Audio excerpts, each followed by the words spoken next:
तो वहीं प्रदेश बीजेपी में इन दिनों खासी हलचल हो रही है। पार्टी के प्रदेश संगठन को लेकर कई तरह के बदलाव की चर्चाएं हैं। कई नाम सामने आ रहे हैं जिसे संगठन में अहम जिम्मेदारी जिन्हें मिल सकती है। इसके लिए अंतिम फैसला दिल्ली से होना है। रिपोर्ट देखिए।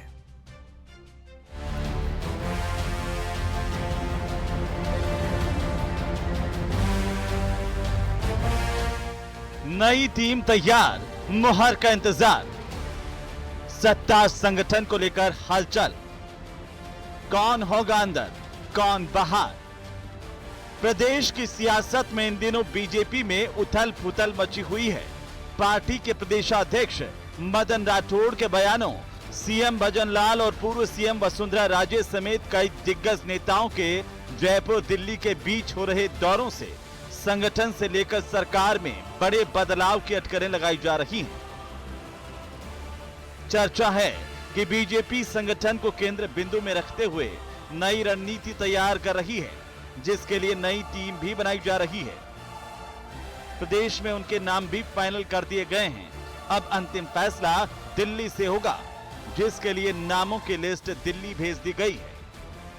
हमारे यहाँ एक परंपरा है कि नीचे बूथ समिति का गठन होता है, उसके बाद मंडल का चुनाव होता है, फिर मंडल समिति का गठन होता है, फिर जिले के चुनाव होते हैं तो जिले की समिति का गठन होता है। तो हर प्रक्रिया में जैसे मंडल समिति का गठन होता है तो जिलाध्यक्ष को 3-3 नाम भेजते हैं और उसमें से चयन करता है। ऐसे ही हमने भी हमारी समिति के लिए और एक एक पद के लिए 3-3 नाम हमने भेज दिए, योग्य कार्यकर्ताओं के नाम भेज दिए।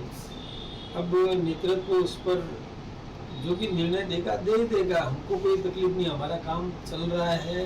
प्रदेशाध्यक्ष मदन राठौड़ ने साफ कह दिया है कि बीजेपी में संगठन सर्वोपरि है, सत्ता उसी का परिणाम है। उन्होंने कहा कि हमारे कार्यकर्ता सिपाही हैं, उन्हें संगठन जरूरत के अनुसार किसी भी मोर्चे पर भेज सकता है। जिसके बाद कई नए नाम निकल करके सामने आ रहे हैं, जिनमें वासुदेव चावला, नीलम गुर्जर, फतेह सिंह डोई, अनीता कटारा बांसवाड़ा, सुशील कटारा डूंगरपुर, हरिराम रणवा, विजेंद्र पूनिया, माधोराम चौधरी और छाबा दामोदर अग्रवाल भीलवाड़ा, श्याम अग्रवाल, आईदान भाटी, दशरथ सिंह शेखावत, प्रेम सिंह बनवासा, नाहर सिंह जोधा, प्रभुलाल सैनी, भूपेंद्र सैनी, अशोक सैनी, अजीत मानन, अनुराग जांगिड़, ओपी यादव, महेंद्र यादव, अतर सिंह भड़ाना, भानु प्रताप सिंह राजावत, हेमराज मीणा, अर्चना मीणा, मोतीलाल मीणा, सांवला राम देवासी, महेंद्र जाटव और एकता अग्रवाल के साथ ही मदन प्रजापत का नाम भी चर्चा में। विधायकों में ये नाम आगे कुलदीप धनखड़, बाबू सिंह राठौड़, छगन सिंह राजपुरोहित। फिलहाल पार्टी में हो रही हलचल के बीच इस बात की भी खासी चर्चा है कि कुछ मौजूदा मंत्रियों को सरकार से हटाकर संगठन में अहम जिम्मेदारी दी जा सकती है, जबकि संगठन के कुछ नेताओं को सरकार में शामिल किया जा सकता है। इन चर्चाओं ने सियासी हलकों में जोरदार हलचल मचा रखी है। राजस्थान बीजेपी प्रदेश अध्यक्ष मदन राठौर ने साफ कहा है कि कार्यकारिणी के सदस्यों की लिस्ट उनकी ओर से केंद्रीय नेतृत्व को दी जा चुकी है। अब गेंद पूरी तरह से केंद्रीय नेतृत्व के पाले में है कि आखिरकार किन नामों को कार्यकारिणी में शामिल करना है। हालांकि सूत्रों का यह कहना है कि अगले कुछ दिनों में कार्यकारिणी के सदस्यों की घोषणा की जा सकती है। कैंपसन हरीश के साथ विनीत कुमार, न्यूज 18 दिल्ली। और इसी बीच राजधानी जयपुर से इस वक्त की सबसे बड़ी खबर आ रही है, जहां पर देश भर में हो रही वोट चोरी के खिलाफ लोकतंत्र को बचाने के लिए राजस्थान प्रदेश कांग्रेस कमेटी हल्ला बोल करने जा रही है। कांग्रेस मुख्यालय से शहीद स्मारक तक पैदल मार्च कांग्रेस के नेता निकालेंगे और इसमें तमाम नेताओं की मौजूदगी प्रदेश के देखने को मिलेगी, जिसमें पूर्व मुख्यमंत्री अशोक गहलोत से लगाकर नेता प्रतिपक्ष टीकाराम जूली और अन्य नेता भी मौजूद रहेंगे। बड़ी खबर इस वक्त की, लोकतंत्र को बचाने के लिए कांग्रेस पार्टी का हल्ला बोल और पीसीसी चीफ के नेतृत्व में ये पैदल मार्च कांग्रेस पार्टी करेगी। राजस्थान प्रदेश कांग्रेस कमेटी के अध्यक्ष गोविंद सिंह डोटासरा के नेतृत्व में प्रदेश कांग्रेस 13 अगस्त को प्रदेश मुख्यालय से शहीद स्मारक तक जयपुर में पैदल मार्च निकालेगी। विरोध प्रदर्शन सरकार के खिलाफ करेगी। वहीं पैदल मार्च में पूर्व मुख्यमंत्री अशोक गहलोत, नेता प्रतिपक्ष टीकाराम जूली, कांग्रेस के विधायक प्रत्याशी, सांसद प्रत्याशी, प्रदेश के पदाधिकारी समेत तमाम कांग्रेस के नेता कार्यकर्ता इसमें शामिल होंगे। करके राजस्थान में भी कांग्रेस अपना शक्ति प्रदर्शन करने वाली है। 13 अगस्त को पीसीसी से लेकर के शहीद स्मारक तक कांग्रेस अपने दिग्गजों के साथ में पैदल मार्च करेगी। राजधानी जयपुर के अंदर अगर देखा जाए तो यहां पर न केवल कांग्रेस खुद इसमें शामिल होगी बल्कि अपने इंडिया गठबंधन के साथियों को भी शामिल करेगी। प्रदेश में जो पीसीसी चीफ हैं गोविंद सिंह डोटासरा, पूर्व मुख्यमंत्री अशोक गहलोत, जो नेता प्रतिपक्ष हैं टीकाराम जूली और तमाम जो राजस्थान के सभी सांसद हैं, सांसद प्रत्याशी हैं, विधायक प्रत्याशी हैं और जिला के पदाधिकारियों के जिम्मेदार हैं, वो सभी लोग शक्ति प्रदर्शन में यहाँ शामिल होंगे। इससे पहले कांग्रेस ने अलग अलग स्थानों पर लगातार राहुल गांधी की उस प्रेस कॉन्फ्रेंस को दिखाया था अपने तमाम कार्यकर्ताओं को। उसके बाद 13 अगस्त को कांग्रेस जयपुर के अंदर ये बड़ा शक्ति प्रदर्शन करेगी। देखना यह होगा कि वोट चोरी के इस मुद्दे पर कांग्रेस जयपुर में अपनी कितनी ताकत दिखा पाती है और किस तरह से जनता तक अपने संदेश को पहुंचा पाती है। कैमरा पर्सन मान सिंह के साथ में अरबाज अहमद, न्यूज़ 18 के लिए जयपुर से। तो वहीं कांग्रेस के हल्लाबोल प्रदर्शन से पहले दिल्ली में जहां पीसीसी चीफ गोविंद सिंह डोटासरा ने रंधावा से मुलाकात की है, ये बड़ी जानकारी दिल्ली से आ रही है। डोटासरा ने रंधावा से मुलाकात की, तमाम नेताओं की मौजूदगी यहां पर कांग्रेस के बड़े नेताओं को देखने को मिली। संगठन को मजबूत करने को लेकर के चर्चा की गई है दोनों के बीच में और इसके अलावा आगामी गतिविधियों पर भी चर्चा हुई है। इस दौरान राजस्थान कांग्रेस सांसद और प्रदेश कोषाध्यक्ष भी मौजूद रहे। ये तस्वीरें आपकी टीवी स्क्रीन पर रंधावा के घर की तस्वीरें, जहां पर चर्चा के बाद सभी लोगों ने एक साथ खाना भी खाया और इसमें राजस्थान के सांसद जो जीते हुए कांग्रेस पार्टी के वे भी मौजूद रहे और इस दौरान कोषाध्यक्ष की मौजूदगी भी यहां पर इस बैठक में रही। विस्तार से चर्चा की गई और कई मुद्दों को लेकर के बातचीत हुई। गोविंद सिंह डोटासरा, रंधावा और बाकी जो कांग्रेस पार्टी के सांसद हैं, पदाधिकारी हैं, उनके बीच भी।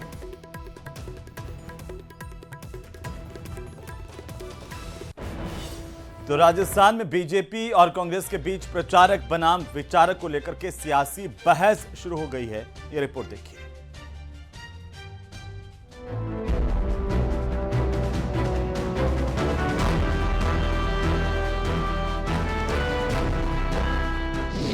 प्रचारक बनाम विचारक, सियासत में नई बहस। कांग्रेस सेवा दल के बयान पर बीजेपी का पलटवार। बीजेपी बोली वो क्या जाने क्या होते हैं प्रचारक।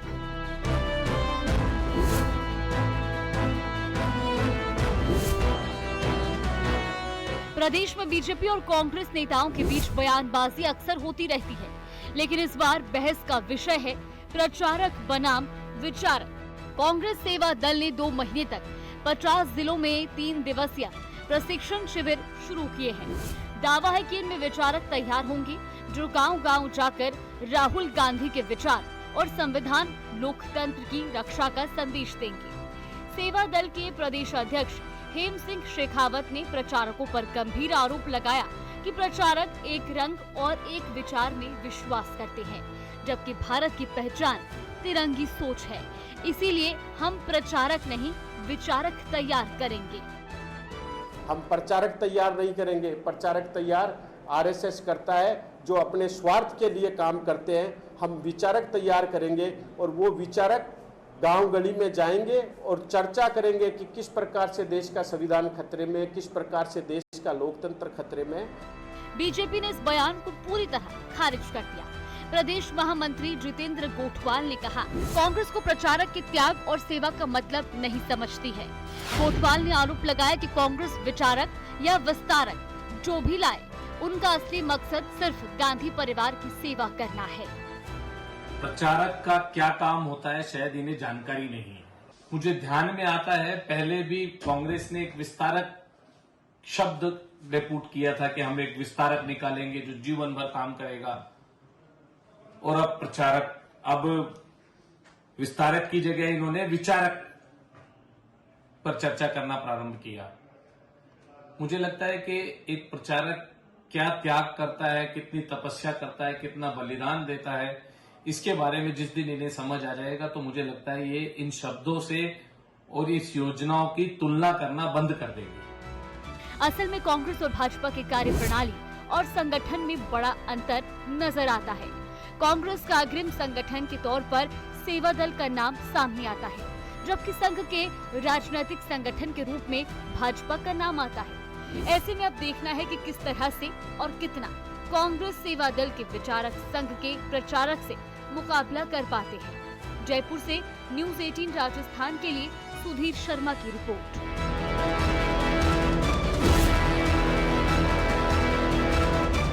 तो वहीं सीकर के रेवासा धाम पहुंचे आरएसएस प्रमुख मोहन भागवत ने बिना नाम लिए अमेरिकी राष्ट्रपति ट्रंप पर निशाना साधा। मोहन भागवत ने अपने संबोधन के दौरान ये कहा कि विश्व में बड़ी ताकतें होते हुए भी भारत अपनी अलग पहचान बना रहा है। भारत के स्वतंत्र होने के बाद लोगों ने यह भविष्यवाणी की थी कि यहाँ पर प्रजातंत्र चल ही नहीं सकता, लेकिन आज भारत प्रजातंत्र के मामले में सारी दुनिया से आगे है। भागवत यहां पर 9 दिन तक चलने वाले श्री सीपीए मिलन समारोह में पहुंचे थे। उन्होंने सभा को संबोधित करने से पहले राघवाचार्य महाराज की प्रतिमा का अनावरण भी किया। आपको बता दें कि महंत राघवाचार्य की प्रथम पुण्यतिथि पर इस कार्यक्रम का आयोजन किया जा रहा है। समारोह में योग गुरु बाबा रामदेव, बागेश्वर धाम के धीरेन्द्र शास्त्री, श्री गुरु शरणानंद महाराज, जगत गुरु रामानंदाचार्य समेत कई संत शामिल होंगे।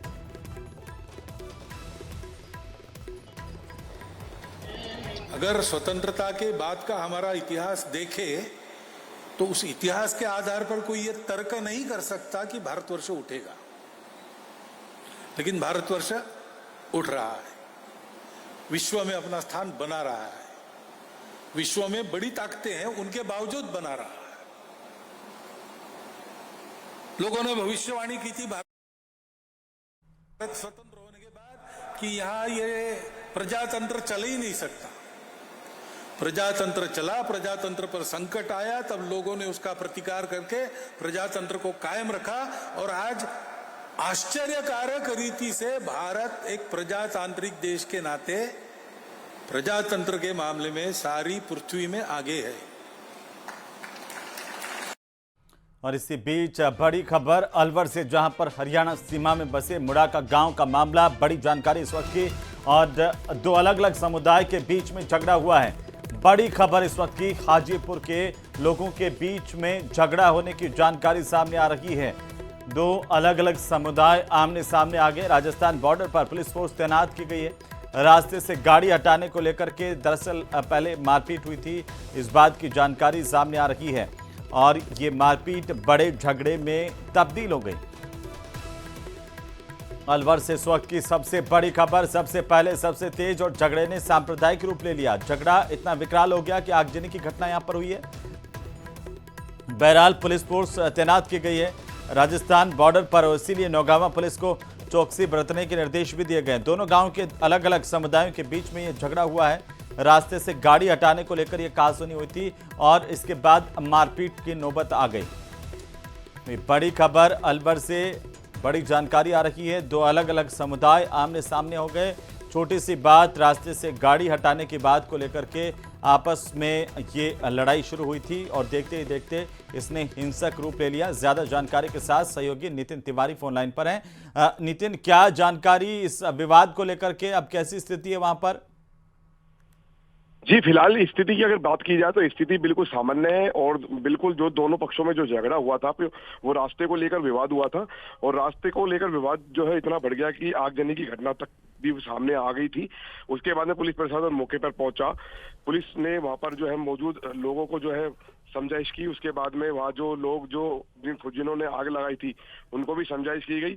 बाकी का मामला ये था कि ये राजस्थान के अलवर जिले से लगते हुए हरियाणा सीमा में जो है मुंडा का गांव पड़ता है, और हाजीपुर जो गांव है वो राजस्थान के उसमें पड़ता है।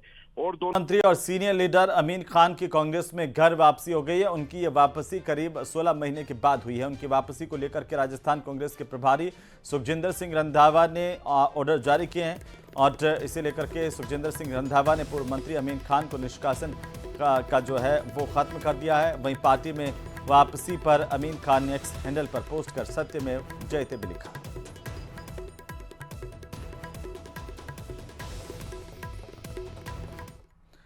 प्रदेश की 16वीं विधानसभा का चौथा सत्र 1 सितंबर से शुरू होगा। इसके लिए राज्यपाल हरिभाऊ बागड़े ने अधिसूचना जारी कर दी है। यह रिपोर्ट देखिए।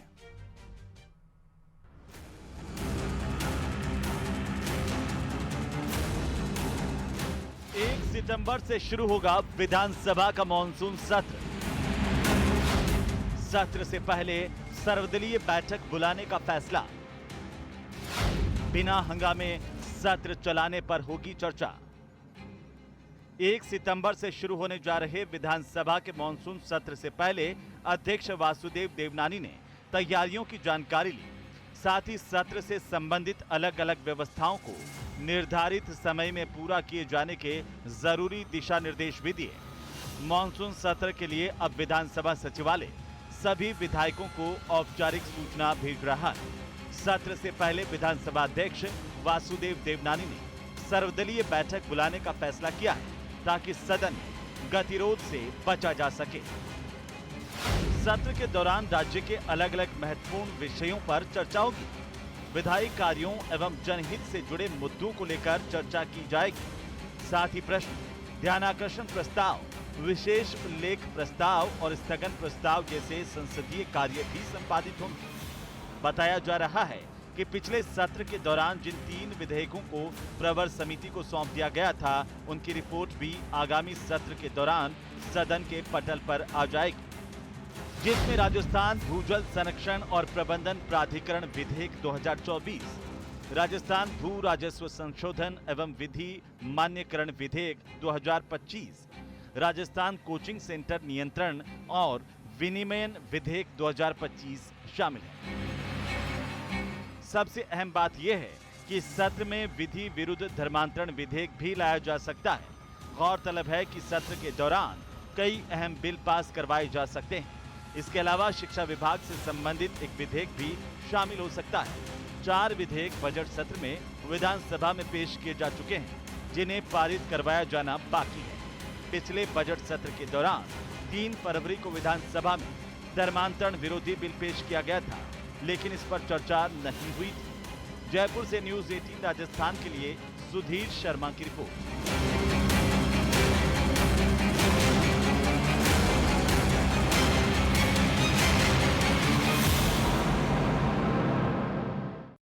तो वहीं जयपुर के जमुआ रामगढ़ में पहले ही दिन क्लाउड सीडिंग प्रोजेक्ट नाकाम हो गया। कृत्रिम बारिश के लिए उड़ाया जाने वाला ड्रोन तकनीकी गड़बड़ी की वजह से उड़ान नहीं भर पाया। इंजीनियर्स ने करीब 2 घंटे तक कोशिश की, लेकिन ड्रोन उड़ान भरते ही नीचे गिर पड़ा। मौके पर मौजूद कृषि मंत्री डॉक्टर किरोड़ीलाल मीणा भी नाकामी से निराश दिखे। हजारों लोग ये नज़ारा देखने के लिए यहाँ पर पहुंचे थे, जिससे करीब 3 किलोमीटर लंबा जाम लग गया। पुलिस और प्रशासन ने 2 घंटे की कड़ी मशक्कत के बाद यहाँ पर ट्रैफिक को सुचारू करवाया। इस विफलता के बाद प्रोजेक्ट की तैयारी और तकनीक की विश्वसनीयता पर सवाल खड़े हुए। हालांकि जब भीड़ चली गई थी, उसके बाद जो है वो ड्रोन जो है वो उड़ा करके देखा गया और उस दौरान वो उड़ता हुआ दिखाई दिया। तो पहले दिन की कोशिश विफल हो गई। मौके पर लोगों का हुजूम उमड़ पड़ा। भीड़ से पूरे इलाके में जाम की स्थितियां बन गई। ये 3 अलग अलग तस्वीरें हैं। देश में ये पहली बार इस टेक्निक से जो है कृत्रिम बारिश करवाई जा रही है। ये दावा कृषि विभाग की तरफ से, खुद कृषि मंत्री की तरफ से किया गया है। तो इसके चलते बड़ी तादाद में लोग यहाँ पर पहुंचे थे।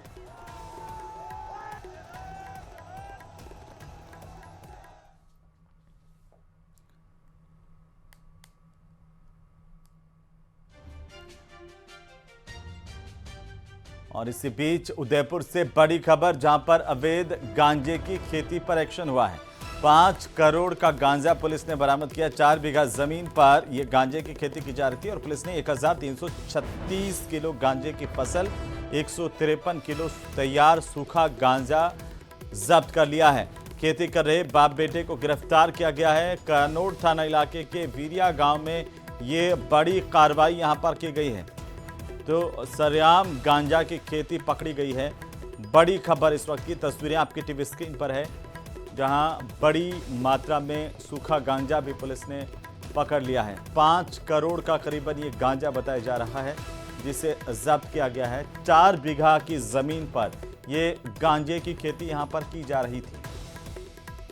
उस प्रकरण में दोनों को गिरफ्तार करके उसका अग्रिम अनुसंधान SHO खैरौदा द्वारा किया जा रहा है। जो ज़मीन इनके द्वारा अवैध रूप से अभी क्रय की गई है, जो प्राथमिक जानकारी प्राप्त लगी है, उसे हम शीघ्र ही 68F NDPS एक्ट के तहत और 107 BNS के तहत कुर्की के तहत कार्रवाई करेंगे। उधर उदयपुर में 8 साल की मासूम बच्चे के साथ दरिंदगी के मामले में आरोपी को कड़ी सजा दिलाने की मांग को लेकर के ABVP की छात्राओं ने जिला कलेक्ट्रेट के बाहर जोरदार प्रदर्शन किया है। प्रदर्शन के बाद अखिल भारतीय विद्यार्थी परिषद की छात्राओं ने जिला कलेक्टर और SP को ज्ञापन सौंपा और ऐसे आरोपियों को कड़ी से कड़ी सजा दिलाने, सख्त कानून बनाने की भी मांग की।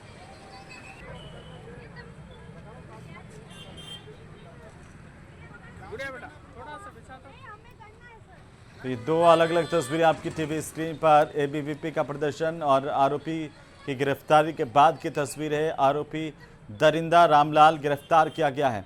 रामलाल ने पुलिस से बचने के लिए भागने की कोशिश की थी और ये भी सामने आया कि इस दौरान इसके पैर में फ्रैक्चर हो गया।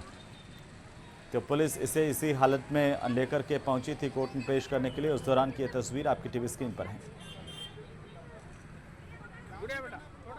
अभी उदयपुर से 25 किलोमीटर दूर डबोक गांव के अंदर 7 साल की बच्ची के साथ दुष्कर्म होता है। इस मामले में हम सभी लड़कियां, मीरा गर्ल्स कॉलेज की सारी लड़कियां यहाँ कलेक्टर के पास ज्ञापन दे रहे हैं। उसको सज़ा तो पकड़ लिया गया है उसको, पर हम चाहते हैं कि सरकार उसको कड़ी से कड़ी कार्रवाई करे, उसके खिलाफ कुछ ना कर। सरकार कहती है कि बेटी बचाओ बेटी पढ़ाओ, पर जब बेटी ही नहीं बचेगी तो सरकार बेटी को पढ़ाएगा कैसे।